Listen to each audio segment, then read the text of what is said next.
Well, hey folks, what's going on? We're going to do some artwork this morning. We're making an adventure for Eberron called Crystals of Mabar. You can see it on the screen here. I need to get the link so I can post this on social medias real quick. Give me a hot second to check in on my sound. Yeah, that's solid sound. I think my sound's been pretty solid since we figured out how to control our volume. I say that unironically.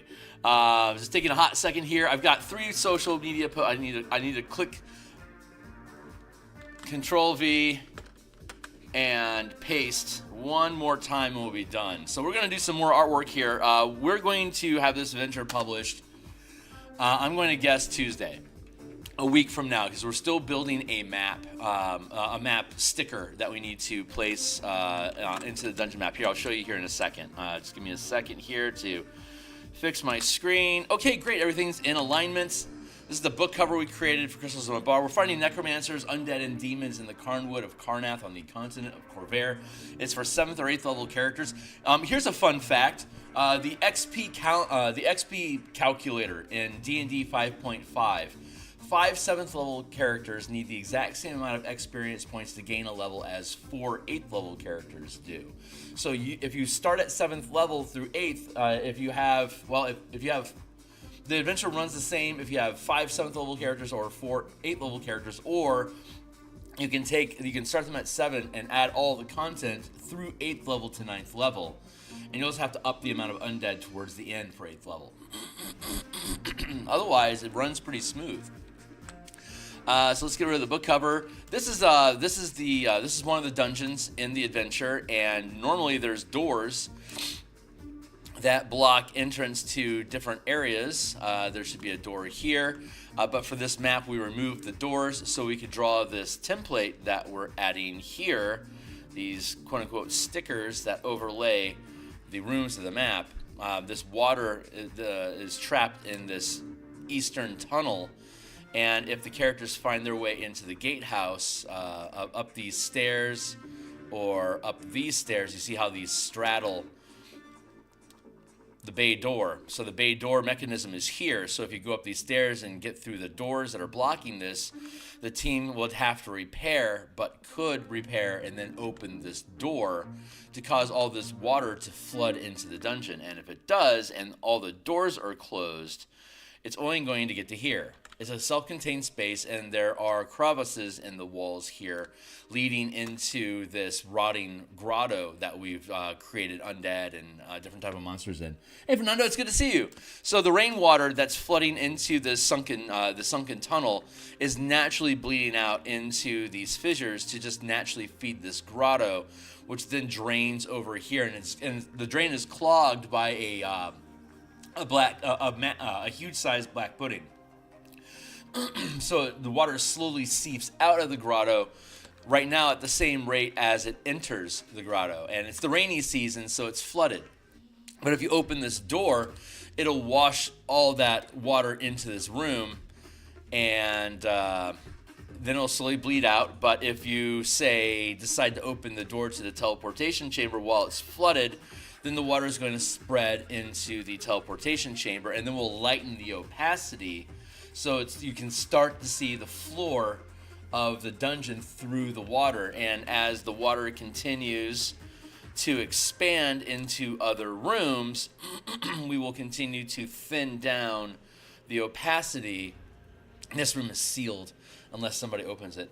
So we didn't flood that room. But beyond this point, like, this will be like 100%, and then here would be 80%. And then here and here would be 60%. Does that feel right? 80? No.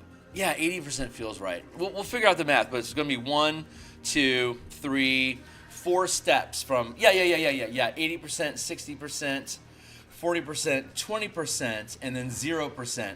Because once the water sloshes across through here and then drains all the way through the dungeon, the water level drops to essentially 0.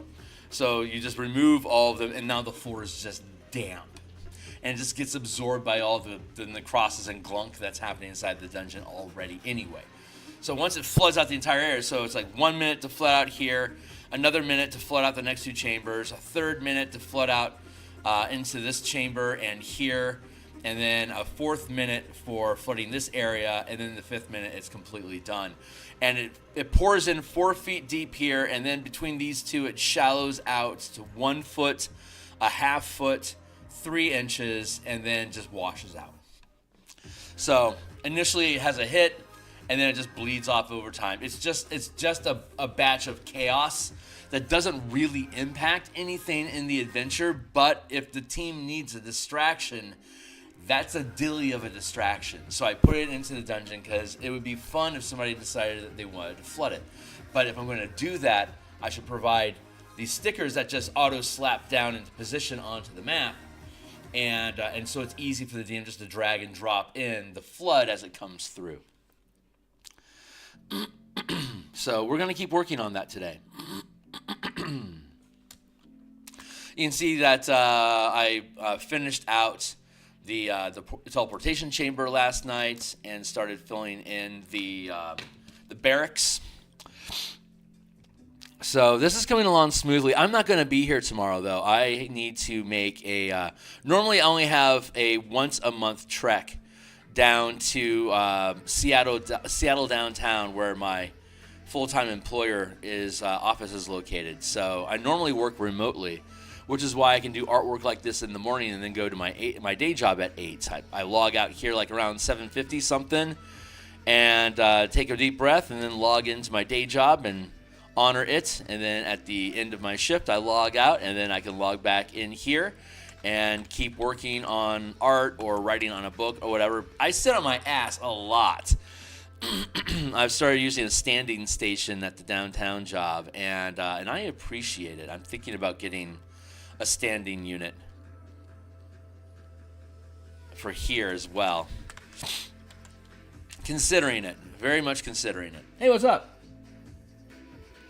It's about an hour. If I hit all the buses perfectly, it's an hour.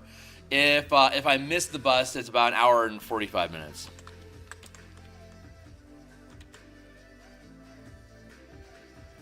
That's an express. There's the bus I can get from my home to the park and ride in 10 minutes, and then if the bus connects or not, and it also depends on whether it's day or night. Like in the evening when I come back, there's a much higher chance that I'm going to have an hour and a half wait because the buses don't align as well. Heading back from Seattle, I live in the north side in the Snohomish County, north of Metro Seattle. I lived in Metro Seattle before COVID, but then once our office went full remote, as a result of that, I moved out of King County into Snohomish County to alter my taxes and lower cost of living. It's a noticeable difference. Snohomish County is pretty. The further north you get, the more the greener it gets. You eventually land yourself in British Columbia, which has gorgeous forests. We also have the temperate rainforest on the peninsula. The Washington Peninsula that shields the Puget Sound from the Pacific Ocean gets so much rainfall off of the Pacific Ocean that it is literally a rainforest in a temperate zone.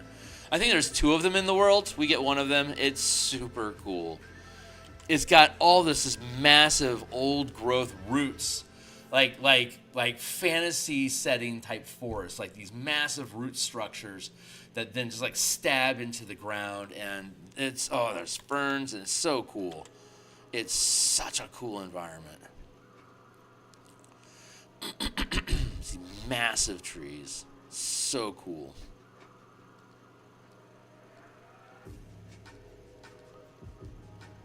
Not that I'm much of a nature guy. I am very much a computer jockey. See, I like the shape of this overall. think I'm going to. Every time I do a new wave, I push out the, like, we blacken in the room, and then we add our first wave, which merges off of this wave. So like if you only have one door open, we only worry about this particular room. But the next, if you open this door, it's both this and this that we have. So the total sticker becomes much bigger. We keep that sticker down, and then we add this one, but we have to change the opacity so it gets thinner. Like that.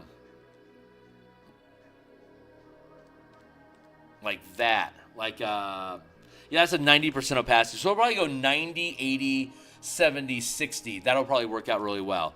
We do that, and we also have to thin this one down too.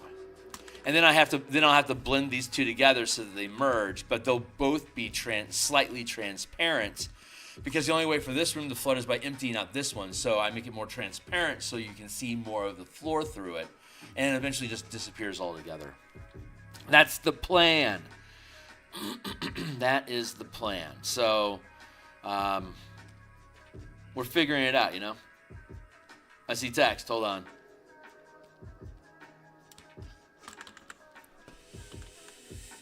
Thanks, Steve. Ha ha ha ha. Yeah, no kidding, right? There's a ton of green all on the Pacific Northwest. It is just gorgeous terrain. I grew up in Missouri, and Missouri and Washington actually feel very similar to each other, except Missouri is more humid and gets hotter in the summer and colder in the winter. But otherwise, like similar amount of rain. Missouri, because it can get a lot colder, can get a lot more snow. We didn't have any accumulation this year. It was just we would just have snowfall, but it never got cold enough for it to stick or even ice over. Very, very mild winter. It's moved up here, 20 years ago?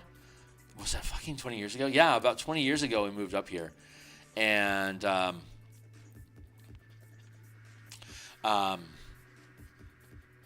my brain's skipping. Give me a second. And the winters were incredibly mild. It's like, wow, this really is just like a super mid-temperate region. And then it started, like, I'd say maybe like 3 years into that, it started snowing consistently in February. Basically after January. February is our coldest month up here, like late February. So we'll typically get snow like late January, February, rarely March. But it starts to warm up mid-March, so it's like in the 40s again now. And it'll sometime in April it'll start popping to 50s, and it'll stay that way until June. And it'll heat up to potentially 80, maybe 90 if we have a really strong summer. It'll be interesting to see if I have a strong summer or not because of the winter. It was so mild. Anyway, I'm rambling about the weather. Don't mind me. But the Pacific Northwest is gorgeous. Truly, truly.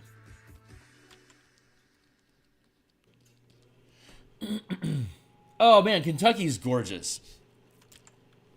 Yes, Missouri has lots of fireflies. Yeah, my family, the Kearney clan, we had a summer home in Kentucky. It was like a shack. It was a one-room house with a massive, like basically a barn attached to it and a garage. And so my father had 7 sisters and a brother, and most of the sisters had 3 or more kids. And I was on the cusp of the older edge of the older generation of cousins. And then like when I was 12, most of the other cousins were 2 or 3. So there was a spell there where it was just basically me and like 5 other cousins that were in our pre or mid-teens. No, that's not right. Yeah. Like when I was 10, they were all the rest of the clan were all 10, like 2-year-olds, and the oldest of us was I think 15, And then over the next 8 years of me, 6 years of me growing up, the last time we did it was when I was 16. So I had a good 6-year stint where every summer the entire Kearney household, like all the Kearneys, would gather in Kentucky. We bought a speedboat that we shared, and my grandpa was, the patron elder, and grandma was, the matron mother of the clan. And there was just gaggles of babies. And as I got older, they grew into toddlers and shit. But the place was just flooded with munchkins. And the older of us and and my father and my uncle, and then aunts and husbands of aunts, they would all, we would all water ski on Lake Kentucky, where they put the power plant, the dam for the power plant. So we just run that all day, and then we do a massive 40-person barbecue every afternoon and at dinner time, and then the kids would all get tucked down in these the warehouse portion of the building just had bunk beds and singles and a loft. It was just lots of kids could be crammed into that place. We'd have pillow fights and all bullshit with each other, and it was like a family summer camp. Is basically what it was. It's fucking awesome. And they had a moped, so you could jump on the moped and drive around as long as you were able to refill the tank when you went to the nearby town. There was an arcade nearby, so we'd all gun down to the arcade, and fucking fun. It was I had such a blessed childhood.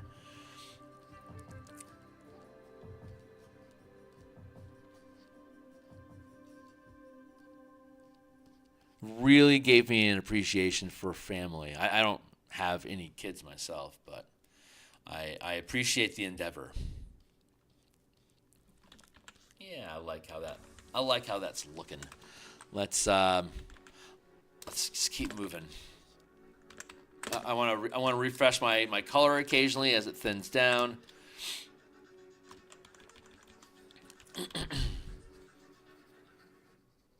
No, I don't like that. Let's do these two things are coming together, so I should really do a warble that respects the conjoining of these spaces. So let's do that, and then we'll do it like this, like a mustache.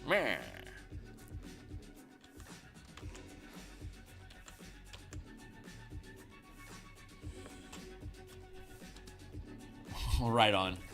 Phil's yarns.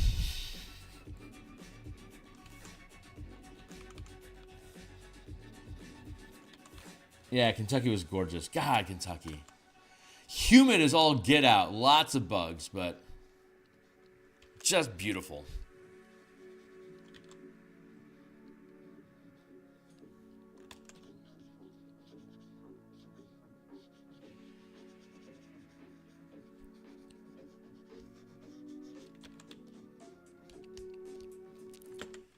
Let's keep working. Maybe hold on.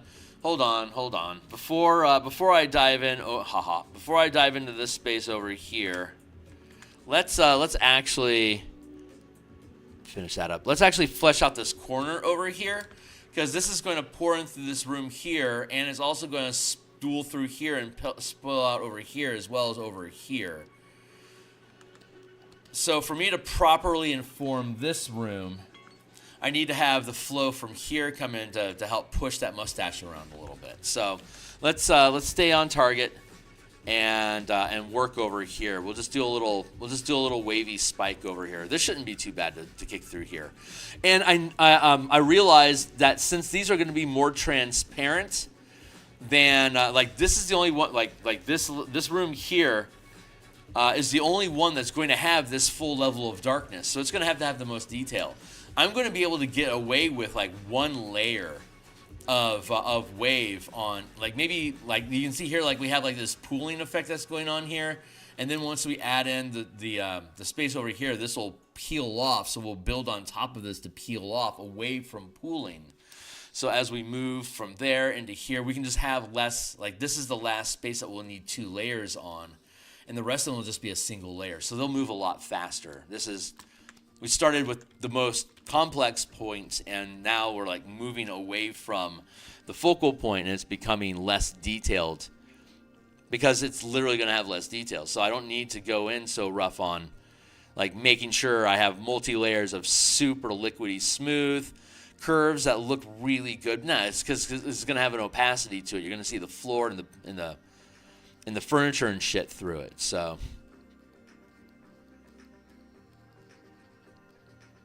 don't need to worry about it. I didn't go so far as to toss the furniture around the room. I could have done that. That would have been real extra. But I decided against it.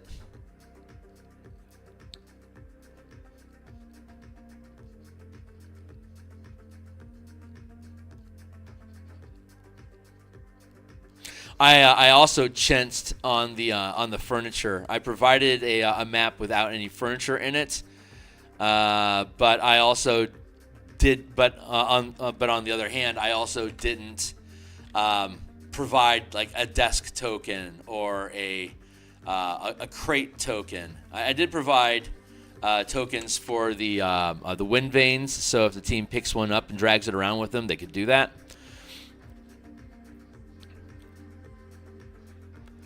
But I just it would have taken me an extra week to separate all the assets, all the furniture assets, like the plates and the table settings and the bookshelves and bloody fucking bloody blah. That would have taken me for fucking ever. So I fell short on providing those furniture assets.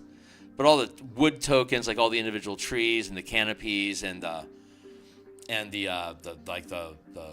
rough ground, like with the rocks and the felled oaks and the Lotharia vulpina and the plague moss and the ferric ivy, all those I did provide the tokens in base terrain, like forest terrain and manifest zone terrain maps, so that DMs could build their own little battle settings with the tokens that we provide.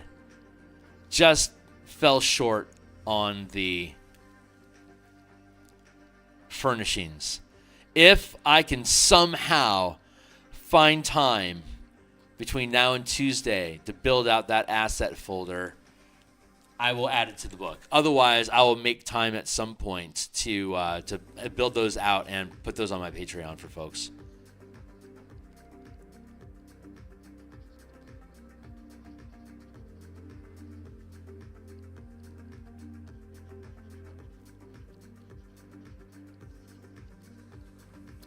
Just smoothing this all in through here. Blah, blah, blah. It's a tedious process of just basically drawing over the same shape over and over again until it feels smooth enough to let your eye just understand that I'm trying to do liquid here. Do you get it? And the eye goes, yeah, I get it. And then you just enjoy the aesthetics and maybe not so much the imperfections. But I feel it's pretty good. I like it. I like this. Paisley, this Paisley sort of effect. Paisley is those 1960s hippie warble, like volcano lamp shapes on the print patterns of like dresses and stuff during that day, or like wallpaper and stuff. That weird warble pattern is called Paisley, so I call this kind of Paisley water.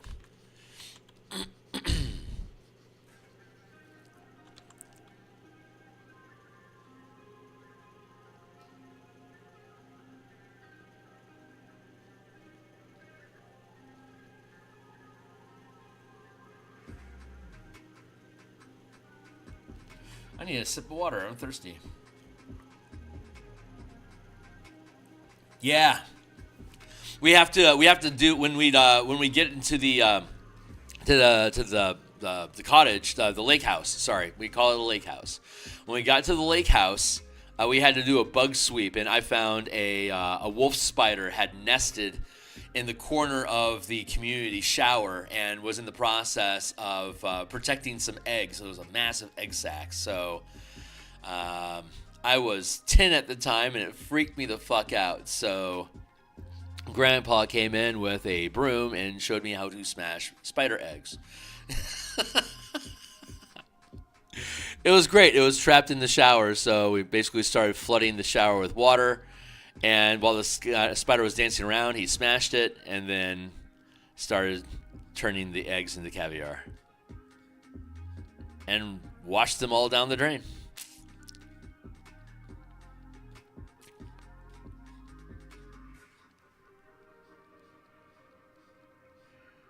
And that's what made me feel a lack of fear for spiders, but an empathy for them. So most of the times, unless it's a massive, I've seen massive aggressive spiders, and I don't like those.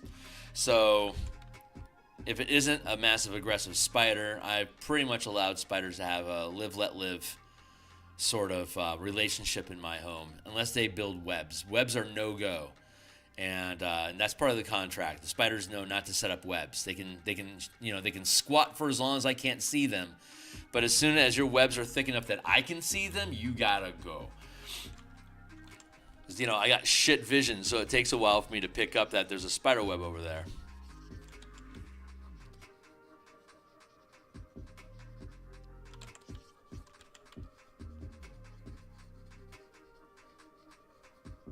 There we go.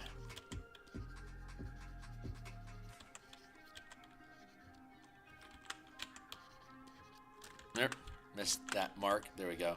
This is a really good. I haven't done this before, so this is new. But this build a layer and then erase at its edge. I've never done that before, and now I wish I really had thought of it sooner, because that is pretty quick at doing that. As long as I can smooth out the shape. That was really efficient. So let's do another one. That's the wrong shape, Kearney. Let's do one that goes like that.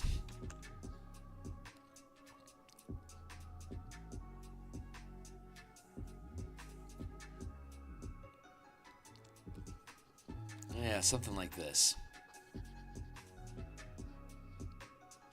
It could be that I don't have as much, like I was just explaining, that I don't have to have as much detail in this layer, so there's not as much of a like quote unquote lift to get this stuff finished, as opposed to the stuff on the other outside maps that have pools of water. Like, I went real hard on the detail. I also went like super into detail for the flooded grottos. Like, there are layers upon layers inside of here. This was super fun to build all these. I think we made these like around episode 230.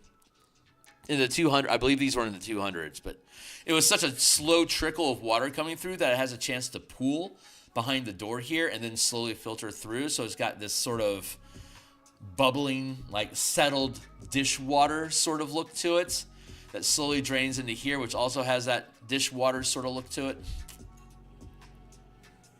And then this slowly drains off and becomes the passageway going through the tunnel here to the teleportation chamber, or around here to the other areas.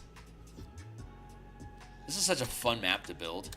We went through, this is the 4th iteration of this dungeon. We had to rebuild it 4 times to create the proper workflow, like to be able to maneuver around it, so that the team couldn't get cornered. Like, if everything goes super sideways, they end up finding a gargantuan-sized creature that fills these tunnels. So, and it starts here in the nexus. Like, this nexus animates and it becomes a massive blood golem.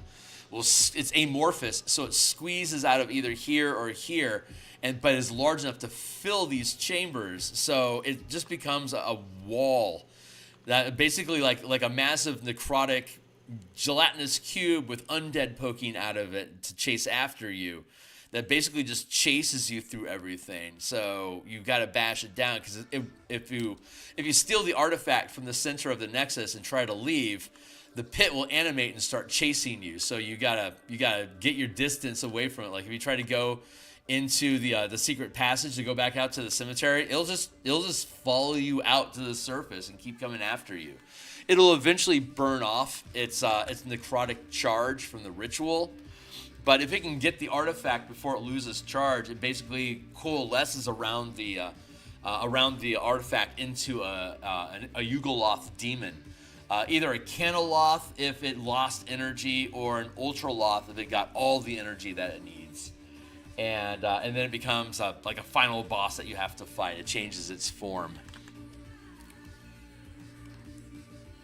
Anyway, so that's like your boss. After you've killed the necromancers and defeated the Emerald Claw in this place, you then have to figure out what are we going to do with the lead necromancer Solzu. He's trapped in that crystal in the chamber, and he's not going to get out alive.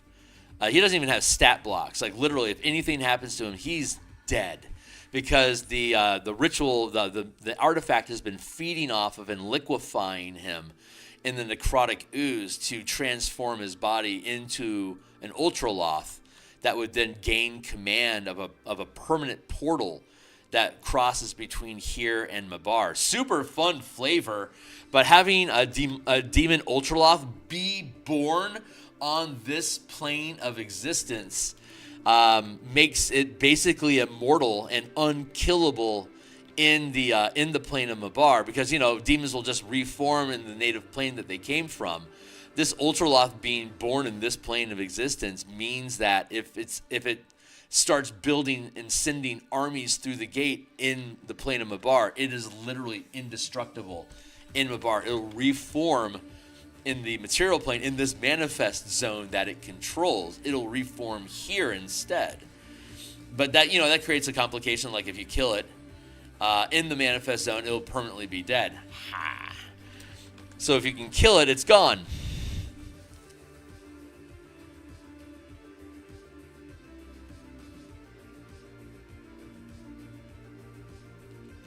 So it's a fun adventure. Go in, kill a bunch of necromancers, kill a demon. Either, depending on what plot line you're using, either destroy or hand in as evidence the artifact. Destroy the artifact, hand it in as evidence, deliver it to your employer. If you're doing like Council of 12 as like a stealth heist mission. If you're Silver Flame or Gatekeepers, you want to destroy or deliver the artifact to your quest giver so that they can destroy it. In the case of the Gatekeepers, they want to collect it to control the power of the planes, so they can send you on fetch quests to go get more, which is an expansion of the campaign that we suggest in the DM section at the end of the book. Like, hey, if you want to make this a theme of a campaign, here's a bunch of other artifacts that you can use to have create and permanize other manifest zones. If you want to have somebody collecting those, it can become a massive fetch quest campaign starting at level 8 here and going to level 20, where you have all the artifacts, all 13 artifacts assembled, and you can you can recreate the wheel. Like you can restructure the planes of Eberron if you wanted to, if you can collect all 13. Which, I mean, wouldn't the Gatekeepers fucking love that? So would the dragons, honestly, because that could be like some serious prophecy control shit. Some of this stuff I hadn't thought of, honestly. Like, this is the first time I'm thinking about it, which is a shame. We did this. Let's see if our fading technique works.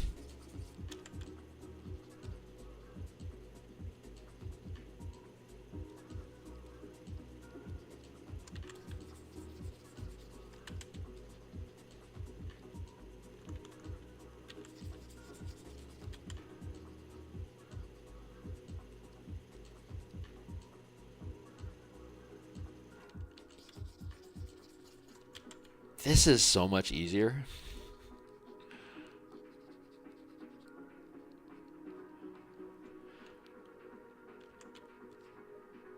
Too bad I didn't realize this. I don't know, 150 episodes ago would have made making these maps a lot faster.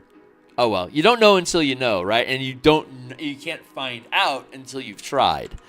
So I never would have figured out this change if I hadn't gone through all the time doing it the slow way I have now found a faster way to do it. Kind of like with developing brushes after making X thousand mountains.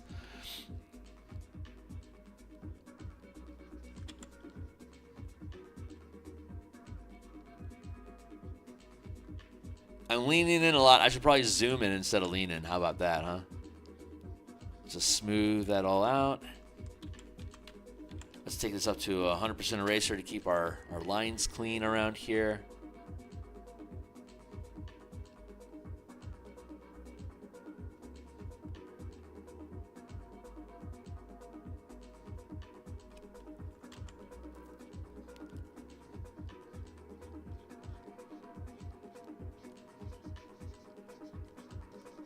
I'm sorry, I have to geek out for a second. Hold on. I want to show you crystals in the bar. Final. So here's the final PDF. I just want to take a quick tangent here because I thought of it and I just wanted to dork out about it for a second. Let's see. Let's go find. There we go.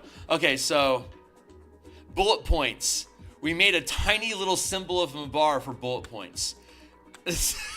So, hold on. Where am I at? There we go. Yep. So bullet points all throughout here. We made a custom little Mabaran symbol the size of a bullet point. And so there you go. Stupid little geek out fact. But yeah, this PDF is pretty crisp.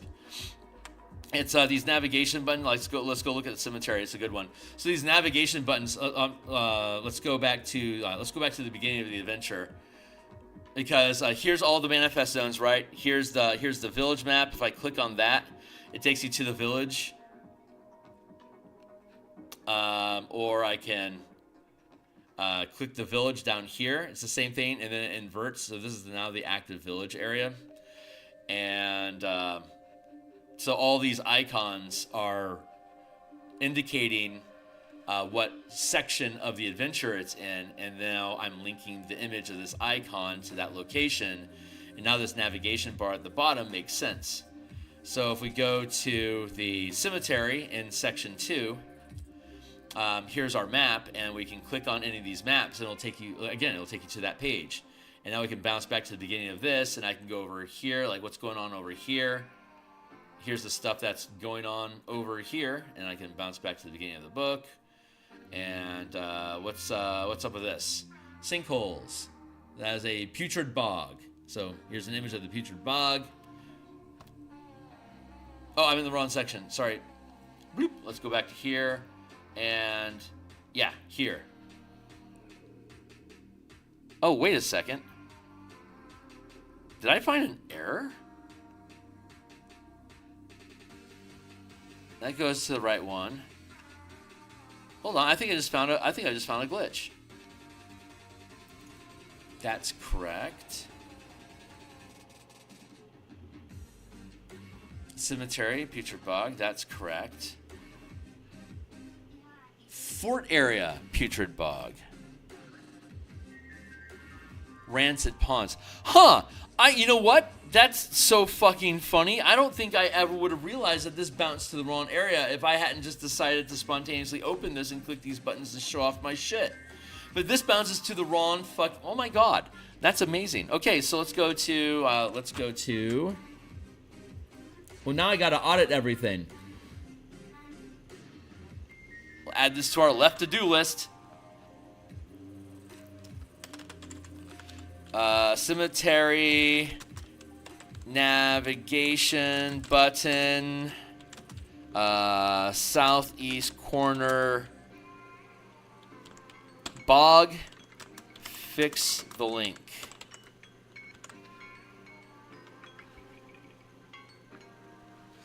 Well, anyway, so you see how you can navigate around this thing. It bounces you from portion to portion. We have like these roofs on these mausoleums. And we looked at last time that the map is snap aligned to the VTT, and then we have the roofs of each of these little mausoleums lift off so you can see inside of them. Super fun. Oh my god, yeah, it's so fucking easy to fix it. All you gotta do is open up your Word document, go to that link, right-click on it, edit link, and then drop in the next link. We have all the bookmarks. All the bookmarks in the PDF. Hold on. Where? No, it's a generative summary. Bookmarks. There we go. Here's all the bookmarks that you can navigate through straight if you want. Part 1, and it has everything sequenced in order here.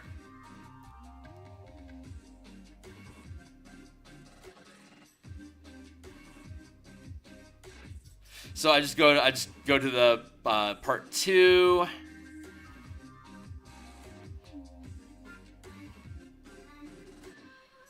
A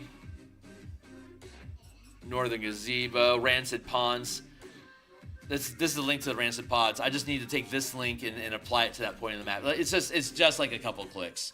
It really takes nothing, but you got to go through it. So now I know I need to do a run through the PDF to make sure that everything's aligned. So I can do that tonight and swap. It takes like 2 minutes, and then I extract the PDF from the Word document again, and Bob's your uncle.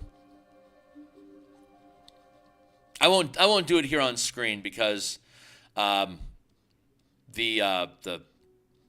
480 megabyte file that I open in Microsoft Word to make the edit makes my computer size a little bit when I do that while I'm streaming. Like, it's like, really? Do I gotta? It strains.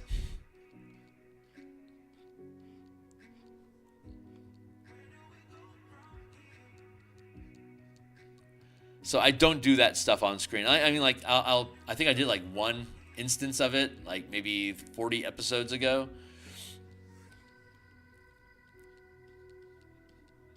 It's generally not entertaining. It requires a lot more concentration. It's because I'm always figuring out, like, where is this supposed to go? How does this read? I'm always editing in my mind, like, can I say that better? And when I do, I'll change the document.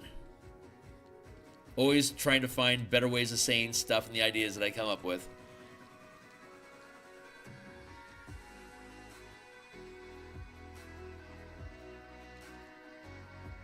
Smooth that out. That feels good.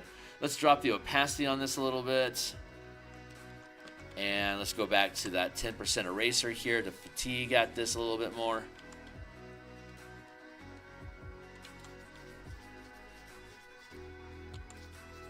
That was smudge, not erase, Kearney. There, let's blend that down. Now I'm going to blend this out completely.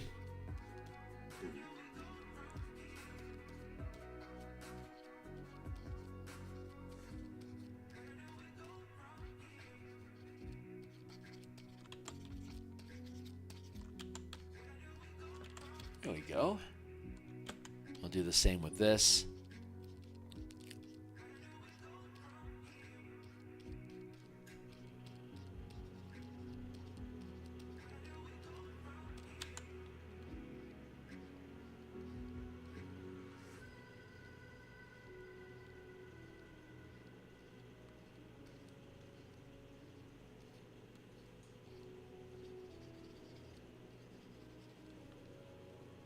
There we go.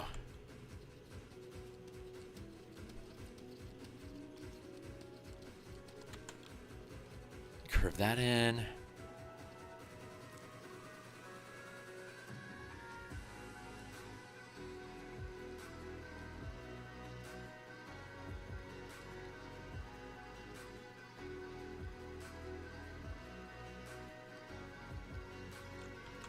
A little bit more, blend that out. Then we'll move on to the next warble.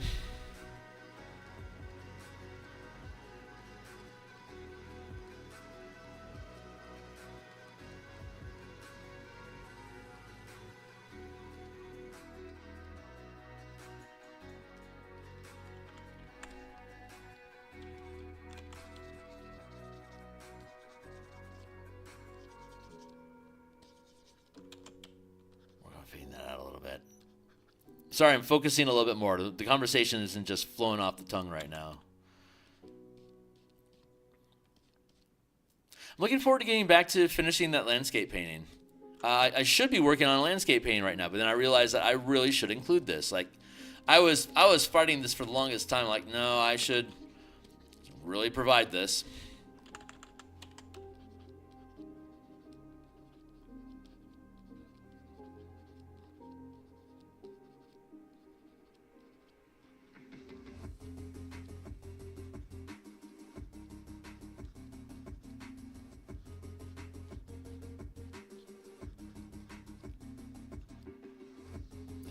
go.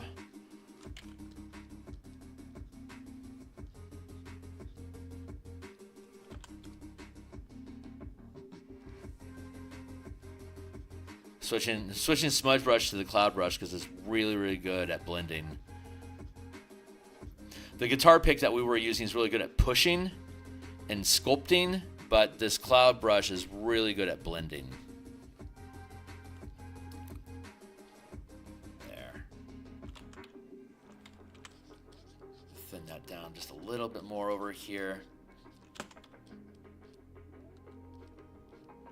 There, that feels pretty good. Let's add another. Let's see.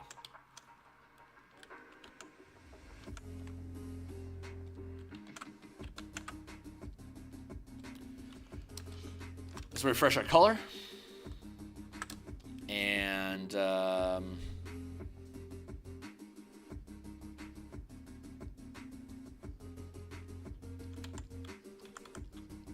see about a little warble that goes to. Let's grab our guitar pick again. I'm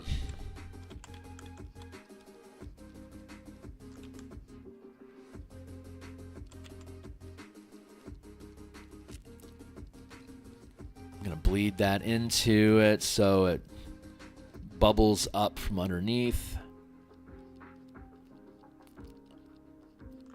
Push this flow over here. Oop, I need to. In the sculpting phase, I need 100% eraser. During the blending phase, I need a 10% eraser.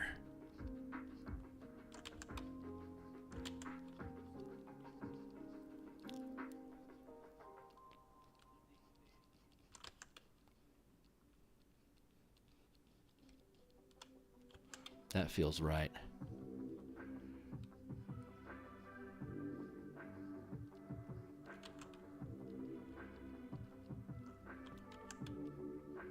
Smooth out these curves.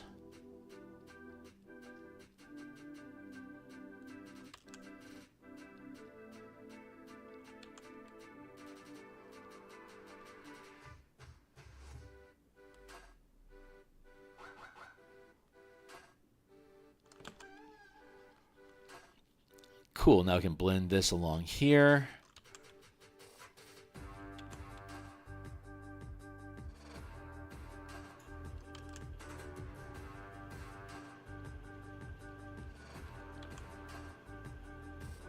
Why am I losing my curve in here? That's weird.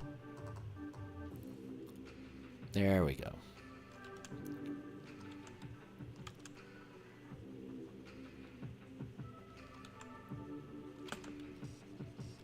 Now we can blend. Cool. Cool. This is good. Actually, I need to remove that and keep it focused in this direction.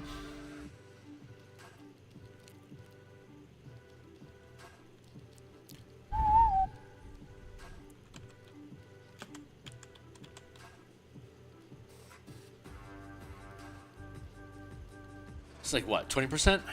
Yep.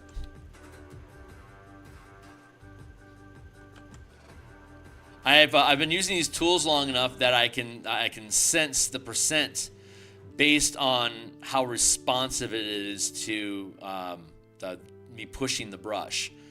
So I accurately guessed that this is at 20% opacity, 20% strength smudge brush, because of how well I see that each stroke is pushing the pixels around. That is getting to a point of mastery of a tool that it just becomes an intuitive connection to you. And I have spent thousands of hours using this brush set that I have, which I publish on my Patreon. Anyone that wants to grab it is welcome to go do so. Just swing through and join, for free if you want. And stick around, and you get a brush set. We'll be publishing the landscape painting that we've been working on. I'll post that in a high-res JPEG, as well as the original PSD working file and the brush set ABR set brush file. I'll be bundling that all up into a package on Patreon, and anybody that is on board at the $1 level will get access to it for free. And I'll see if I can set it up so that anyone that doesn't want to join can get it for $5.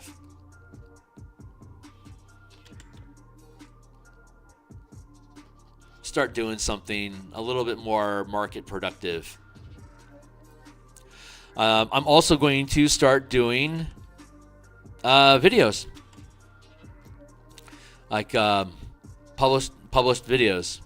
I'm going to stick with. I'll definitely be sticking with streaming in the mornings every morning, because this is my lifeblood. But I might be cooling off on the evening streams. I'm thinking about dropping Thursday, and doing video production on Thursday, and then on Saturdays. I'll keep my Saturday morning design stream and keep my Monday night design stream, but then drop Thursday and then use that time off screen to make videos, so I can have a monthly video publishing, and I would just work on it on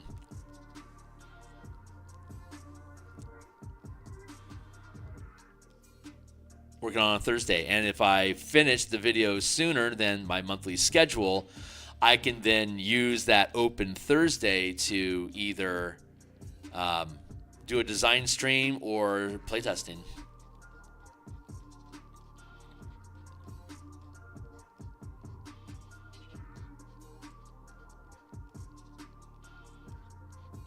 I really enjoy evening design streams a lot. They're super cool. I love sharing and showing what I'm working on and developing the documents. But I also find that if I make doing so, like while I've been working on this Eberron adventure, literally the only time I've been spending on like developing the bashing campaign PDF, I've literally only done that while I've been on stream. So it's been a few months since I've actually updated the bashing campaign document, because we've been focused on the martial power play testing.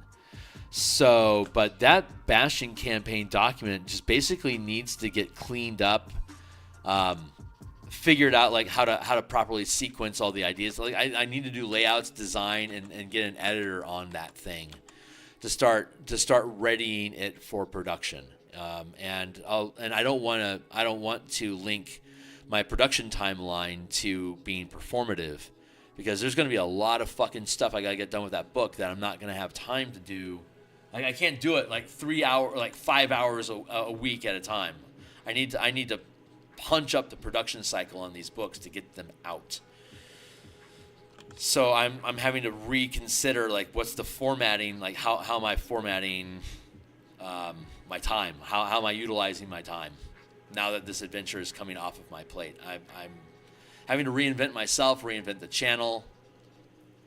Since we're not doing Eberron stuff, we won't be doing Eberron stuff. Like as soon as I stop doing Eberron art on YouTube, like my channel just completely tanked. Like I was getting like 200 to 400 views a day, which is minuscule, but enough to get me to 10,000, like to get me to my 4,000 hours that I needed, and to slowly start gaining people. But as soon as I stopped doing Eberron and switched to landscapes, because I wasn't doing any more Eberron stuff, I thought it was done. So I switched to another project, immediately tanked. Just completely, just like I'm at like 30 views a day now, 10% of what I was. So I'm like, I can't build a steady audience off of just live streaming. So I have to do published videos about, dungeon tubing stuff. Luckily, I've got a couple ideas. I got a thought or two about a couple things that I can afford to post a video once a month about those ideas and start building an audience in that manner. So, do you have the video planned? It'll be, yeah. I'll do planned videos. I don't know what they are yet. I'm starting to put ideas together, but I'm going to have to do at least once a month. So. Monster Jam this year. Last year I did a Monster Jam for Dragonflight, the theme of Monster of the Weeks. Jenny D and Pointy Hat do a Monster of the Week every year, and this year it starts April 20th, and the theme is Fae, And I'm not a big Fae fan. I don't really care about them very much. So I'm considering whether I'm going to do any content with that or not. It gives me really good lift year by year, but I'm not particularly interested in Fae. So I might just be giving this year a skip and instead focus on other stuff.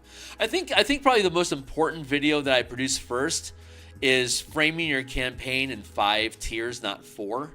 Like D&D is referred to like as a 4-tier system, but it's not. It's a 5-tier system. And that's going to be controversial, so I'm going to make a video out of it. But almost all my game design elements revolve around when you gain a proficiency bonus. And you get 5 proficiency gains over the course of your character's career. 1, 5, 9, 13, 17. It's the same cadence as the half-casters. It's the same cadence of the number of the different categories of magic items. There's 5 categories of magic items. The game... there's 5 degrees of difficulty, 10, 15, 20, 25, 30. The whole game just leverages around 5, but yet we refer to it as a 4-tier system. It's like the calendar year falls perfectly into 13 months of 28 days each. And then you have a random 365th bonus day that if I ran the world, I would make that election day in America. Like, election day will be the 365th day. Everyone has the day off. Everyone goes to vote and have a barbecue with your family. And that's, and then we'll go back to the normal calendar year, 13 months, 4 weeks per month, 28 days per month. Monday is always on Monday. And then you'd have that weird skip day, which is like Laramie Baramie Day. Like it doesn't exist on the calendar normally. It'd be a weird. I can see why we didn't do it. It's a weird step. Like it's a weird half step, like it doesn't exist.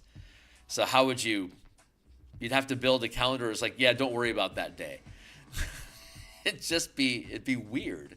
I think the stock market, would have a problem with it. And we could figure it out. If we just shut down the world for a day. I don't know. That's probably too utopian to be practical.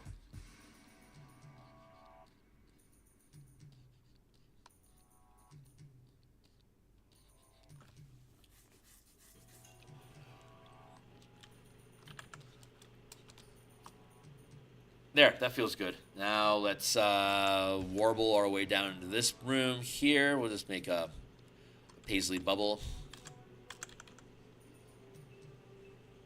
What time is it? So okay, I've got 20 minutes left. We will not be finishing this room today.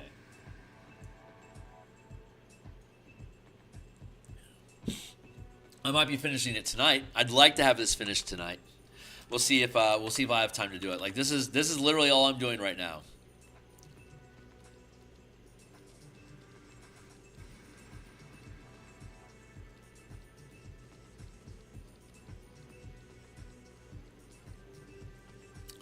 I won't be here tomorrow morning. Again, the pilgrimage to downtown Seattle for my corporate gig.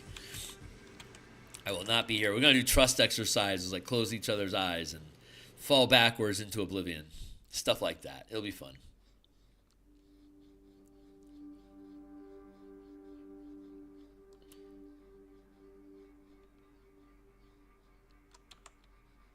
Oop, I need to be 100% eraser during the adding stage.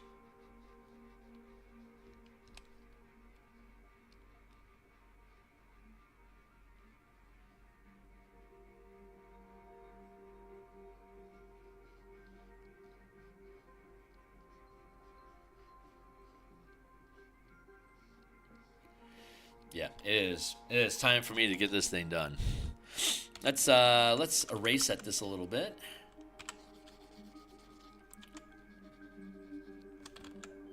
And grab our cloud brush for the blending. So good.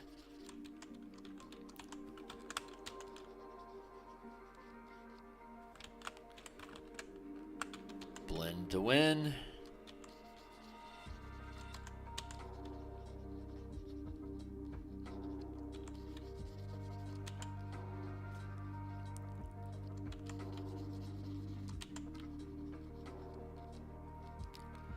What if we drop the opacity on this?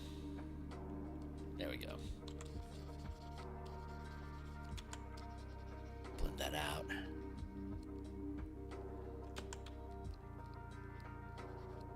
So yeah, the idea is for the first video, frame D&D as a 5-tier system instead of a 4-tier system. Look at how the mechanics of the game naturally align to 5 tiers, and then use that 5-tier format as seasons of a TV show to frame your campaign.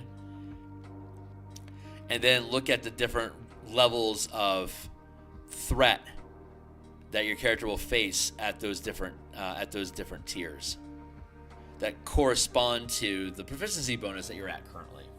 That's the idea. That's the first video I believe that I would do, and rather the first video that I will do, because that kind of sets up a lot of philosophy around why I do what I do and like how I design the way that I design.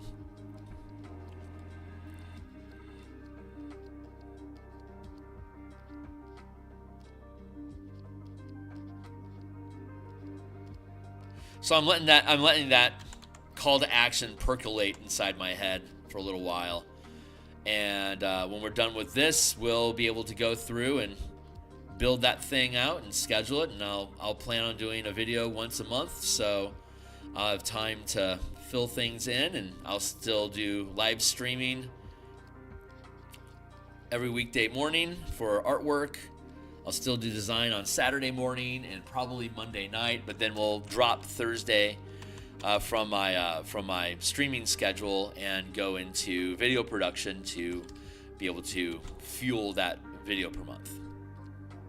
And hopefully that will stabilize my base and give folks a reason to queue in. I'm also going to do videos about adventures. I'm going to use this adventure to demonstrate processes like shifting gears between combat, exploration, and social. A practical example of quote unquote Jacqueline the dungeon. I want to use this the adventure design as a whole of creating diverting and converging paths, as well as the design of the dungeon in here as another physical example of converging and dividing and converging pathways. The importance of having both sentient social encounters inside dungeons, as well as just hostile mindless monsters and then things that could be somewhere in between. And the importance of puzzle solving, and the difference between riddles and puzzles. These are all things that I can use this document to demonstrate, to not only be a commercial for promoting the adventure, but also as a demonstration of my dungeon philosophies in general, which naturally I would have embedded into an adventure that I published. So it serves those purposes. So I'll publish some adventures around. I'll publish some content around that.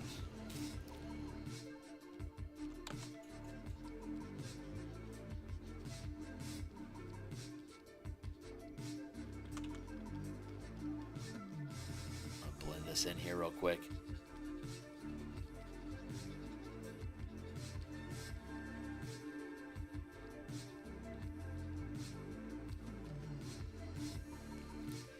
There, that feels pretty good.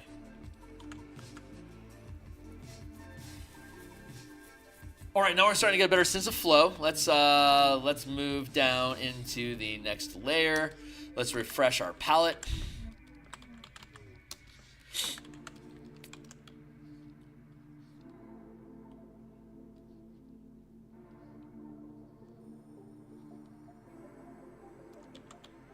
%, eraser while we sculpt, or rather, while we add.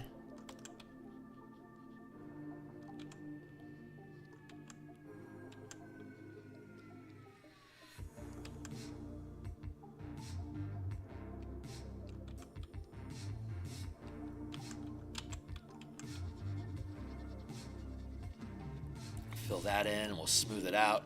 When we're in the smoothing stage, we want to have a high strength smudge brush, and we want to use our guitar pick because it's good at pushing pixels.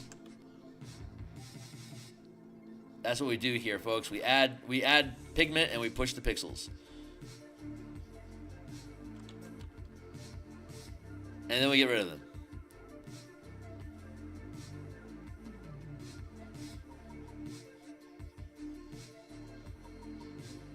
That's all digital painting really is in general. It's adding, pushing, and removing pixels.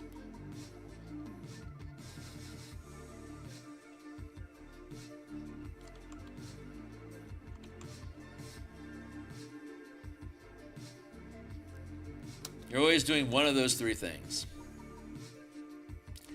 The technique lies in sequencing that.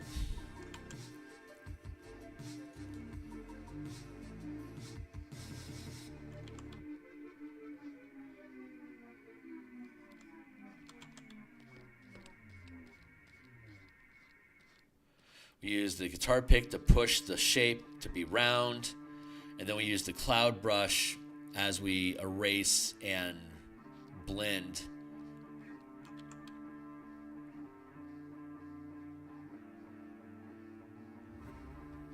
I want to get a little bit of a jag going through here. That feels pretty good.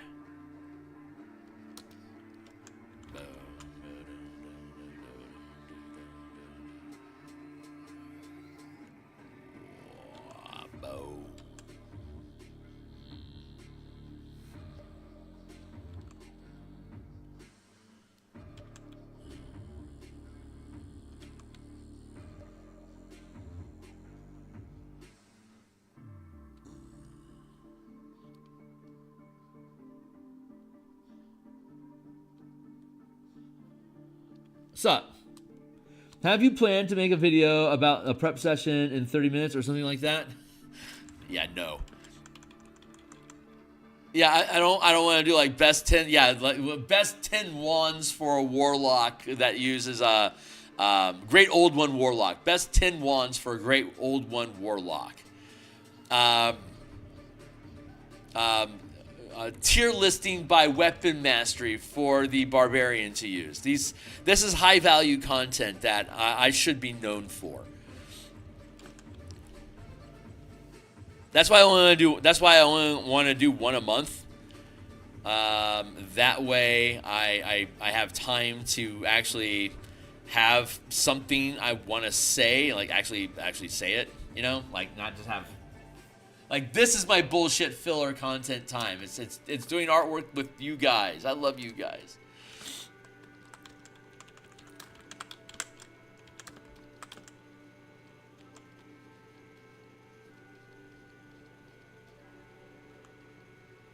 So I'll make my monthly video for like serious business. For people that don't like tapping in and listening to me ramble about stuff. But ultimately, I would like to see the things that I ramble about here in live streams with you guys evolve into a published thought. Like, here's a published video that we've been basically yammering about on live stream for the past month. Blah. If you want to keep ahead of the content I'm going to be producing, join me on Patreon and check out my live streams. Like, that sounds like a decent offer proposal, right? Heroes of Color.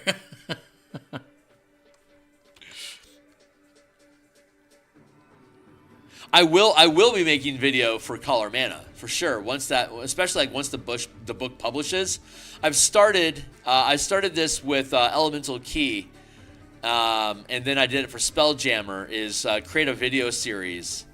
The Elemental Key book, I literally just went page by page and discussed the philosophies and ideas that I had around building the book.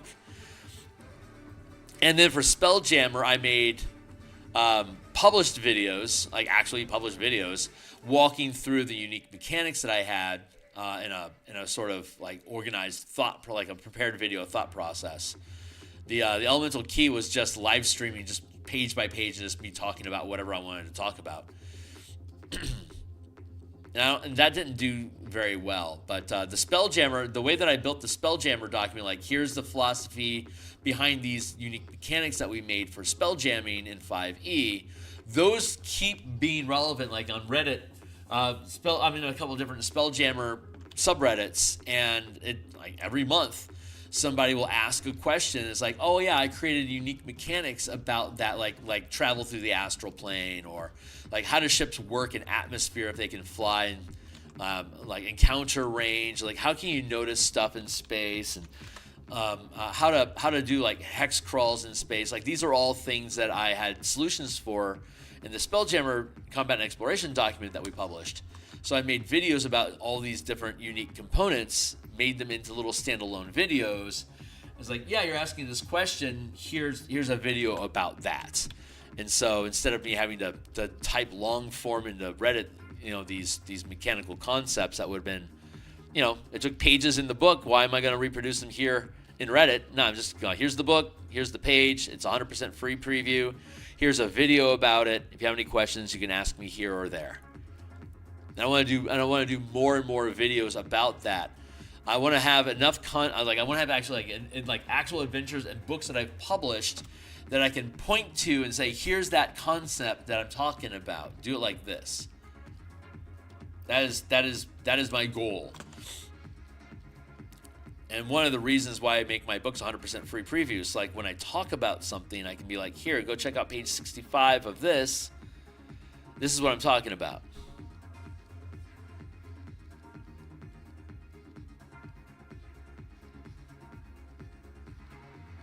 And hopefully, if I do this, if I do a good job for a long enough time, I'll get the type of lift that I want to be able to transition out of my day job into a retirement where this becomes this, and whatever retirement funds I can build up will carry me through till I die.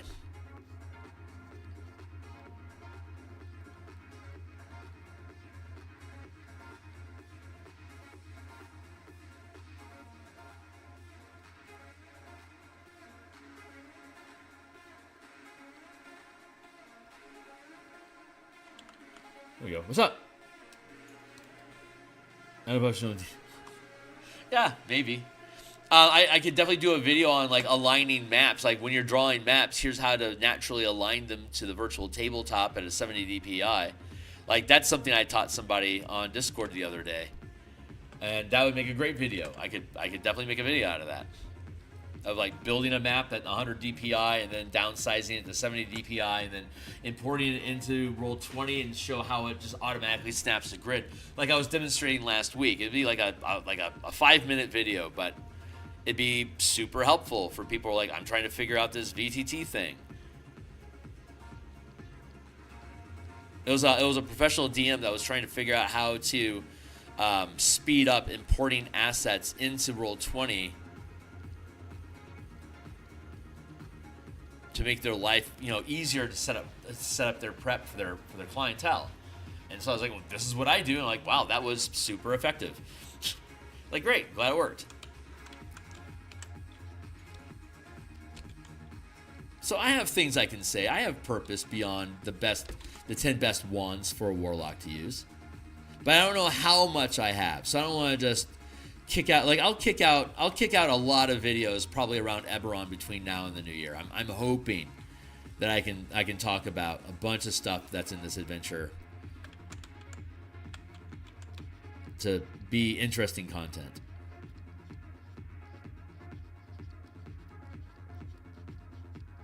And then slow push different, like just philosophical concepts in general. But then like we'll publish the Bastion campaign, and then I get to talk about how do you construct a campaign around the idea of bastions. I made, the first video that I did in the series back a year ago was the 5-tier campaign and how to sequence your campaign together that way. Well, now that we've finished the Bastion campaign, here's a whole book that leans into that philosophical concept as a mechanical process. Let's play with it a little bit, and then I can do some, let's play videos around, or let's craft videos around that. And once I get the Color Mana books built, I can start doing like very small little pieces, like here's a Boros Swiftblade character build, and I can do like a 2-page spread of a Strix class kit combo out of the Martial Powers book for like white-red magic use for either a fighter, a barbarian, a monk, a rogue, because all of those could, a ranger, a paladin, all of those could be Swiftblades. A Boros Swiftblade is basically a soldier unit in Magic the Gathering that has haste and first strike and does a decent amount of damage and is cool as shit.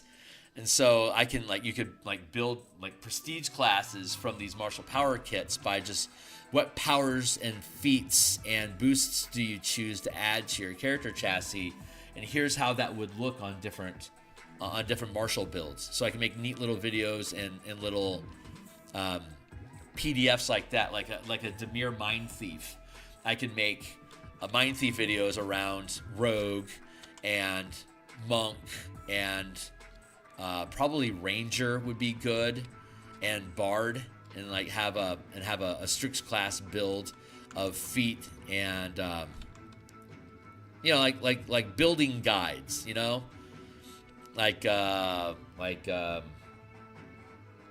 lot of channels do building guides. Since all these books are free to use, I can make these little D&D build guides for different type of like a Golgari Rot Shaman.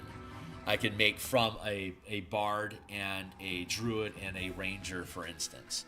So neat little fun builds like that. I can build out PDFs, publish them on my Patreon, put them up on Reddit, on the Vorthos channel. And just now that I'll have the mechanical language in place to explain these things from a 5e mechanics perspective, I can then start churning out actual mechanical concepts for all character classes. But I have to have the martial power system in place so that all 14 classes have the same mana system that they're using, so that the conversations become relevant. A lot of build up, a lot of prep time leading into these ideas just to build out some videos and to turn out some Reddit content for my Patreon. It's a long, slow grind. I wish I did this full time so I could collapse some time frames, but I haven't earned it yet. So I have not earned that right. Anyone that wants to help me get there is welcome to contribute $1 to my Patreon link down below. God bless you. And buy my books that are linked down below. That certainly helps me move my needle towards independence. Because, if I ever get to a place, and maybe I'll have to be retired to be able to get access to this stuff, but I hope to eventually be able to, do a couple hours stream in the morning, do whatever Phil stuff needs to do, jump back on at 1 o'clock after lunch and do game design and building things with you guys, and be able to run a playtest team maybe on Saturday and Wednesday or something. To free up those 40 hours a week in my day life, boy oh boy, that would really just let me dive into getting this stuff done. But I'm not there yet. I haven't earned it. Maybe someday I will.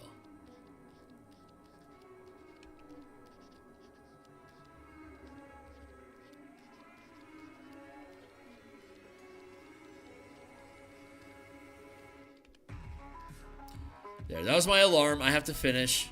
I don't want to be finished yet, so I'm going to milk this for another few minutes.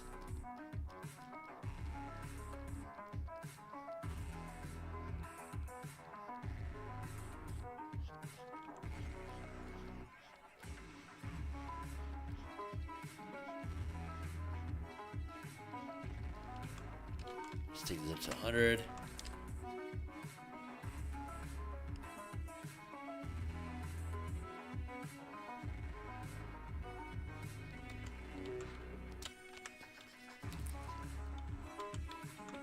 Almost there.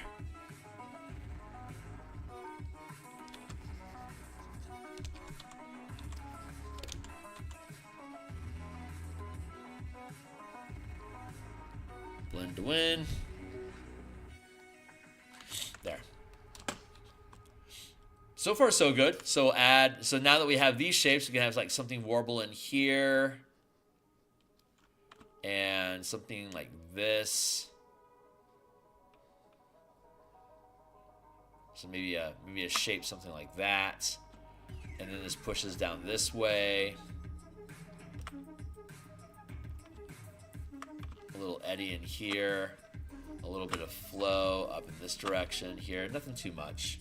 Most of the noise is going to be over here, and it's going to calm down a lot as it breaks into these little rooms. So I might be able to get this finished on my own tonight, and then we'll be able to start in on the next room here. So if I get this done, this is Tuesday, and then Wednesday, Thursday, Friday. Oof, that's a big ask. I'll probably be finishing this on Saturday, and yeah, and then publishing on Tuesday. Like the PDF, well, we just found a change I need to make in the PDF, but the PDF is essentially done. This is the last significant anything that I need to do. Other than this, all the assets are all packaged. I just need to build the product page, so I'll probably have a little bit of time on Saturday to do the product page for the actual like on DMsGuild directly. But that's what we'll be doing. So we're super fucking close to being done. Really trying to hit that Tuesday endpoint. Maybe we'll get there. I don't know. We'll figure it out. We're figuring it out together, guys. Never done anything this big, so it has hiccups. But I'm liking how it's coming along. This all feels really, really good. So that's it, guys. I'm going to take off. I won't be here tomorrow because I got to go do my pilgrimage to downtown Seattle. But I'll be back on Thursday and then Thursday night as well. We'll continue with strikes and sustained powers, the martial power progression system. And then Friday we'll be back here, and then Saturday morning we'll probably finish up the martial powers work that we do. We'll have playtesting for 18th level Mage Tower on my Discord channel on Saturday afternoon. Monday we'll be back in the morning. This should all be done, God willing. If we aren't, then we'll be able to finish it on Monday, but we'll likely be back on the landscape painting on Monday morning, and then Monday night. I'm hoping to be back into Eberron on Monday night, and we'll take everything from there. So thanks a lot, guys. Yeah, I really appreciate you swinging by. Thanks for hanging out with me, Fernando, Steve. Appreciate you guys, and I'll see everyone else in the future. Cheers.